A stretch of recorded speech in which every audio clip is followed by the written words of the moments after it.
Good morning, students, and good morning, especially parents and also teachers and principals.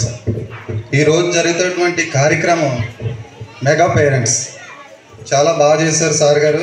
ఈ కార్యక్రమే కాదు, ప్రతి కార్యక్రమం కూడా స్కూల్లో చాలా చక్కగా చేస్తారు మన ప్రిన్సిపాల్ గారు. అదేవిధంగా ఇక్కడికి వచ్చినట్టు పేరెంట్స్ కూడా ఒక విషయం, ఎందుకంటే మా పక్కింటి వాళ్ళు శశిలో చదువుతున్నారు, రీఛార్జ్లో చదువుతున్నారు, ఆ విధంగా మీరు కంపేర్ చేసుకోవద్దు. ఇక్కడ చదివిన పిల్లలకి అక్కడ చదివిన పిల్లలకి ఒకటే అబ్జర్వేషన్ చేయండి. చదువు అనేది నాట్ ఇంపార్టెంట్. ఒక అమ్మాయి 7 yearsలో ఓలా చదువుతుంది, 10 years వచ్చేటికి ఓలా చదువుతుంది. అది కాదు మనకు కావాల్సింది, మెయిన్ క్రమశిక్షణ. ఆ అమ్మాయి పేరెంట్స్తో నడుచుకునే విధానం, పెద్దలతో మాట్లాడే విధానం, టీచర్స్ అంటే భయం కావాలి మెయిన్ మనకి. ఇప్పుడు సబ్సిడీలో చదివి పిల్లల్ని టీచర్లు కొట్టగలరా? కొట్టారనుకో మీరే దెబ్బలాడతారు. కానీ ఇక్కడ అలాంటిది ఏం లేదు.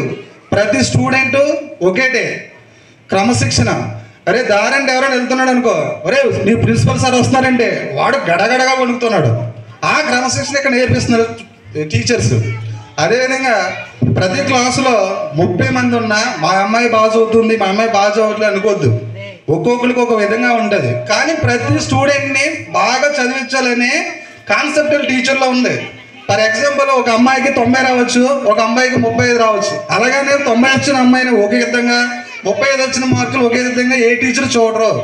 మీరు మనసులో పెట్టుకోండి, ఈ అమ్మాయినే బాగా చూస్తున్నారు, మా అమ్మాయిని చూడట్లేదు అని అనుకోవద్దు. ఎందుకంటే వాళ్ళకున్న జ్ఞానాన్ని బట్టి వాళ్ళు ముందుకు వెళ్తారు. అది గుర్తుపెట్టుకోండి చాలు.